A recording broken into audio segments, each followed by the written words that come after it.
what does it mean that Joseph Smith received a Urim and Thummim? Well, he received a Urim and Thummim, and it became clear to him what he was to do with the spirit that he had, with the priesthood authority he was given, and that was translate. And he produced the Book of Mormon.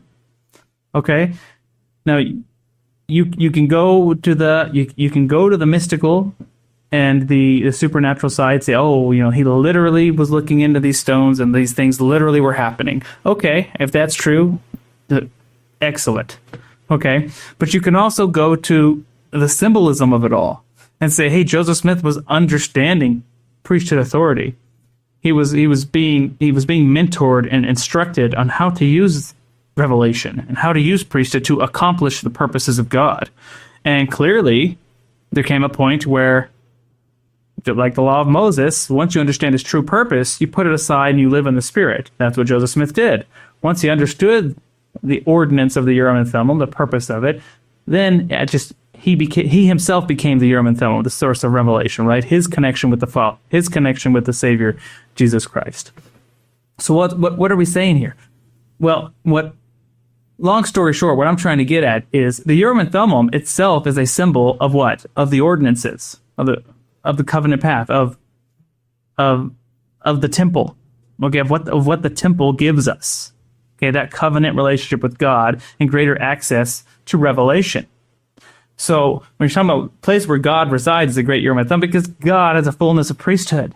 God himself is the source of light. God himself is the Urim and Thummim. And where he resides, the kingdom that he himself perpetuates and organizes and reigns, right? The priesthood flows there.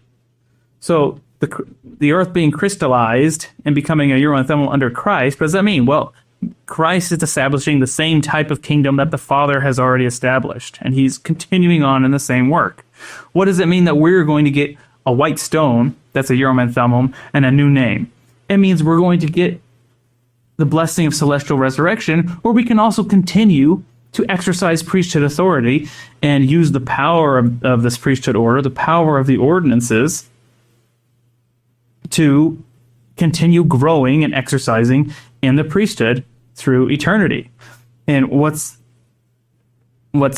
jumping out here off the page to me, which I have made bold, is that it's saying when you get to the celestial kingdom, but wait, there's more. Okay, in the celestial kingdom, there is still higher ordinances, higher orders of kingdoms that will be made known. It doesn't stop there. Progression continues. And that's probably the coolest thing you'll ever read in your entire life.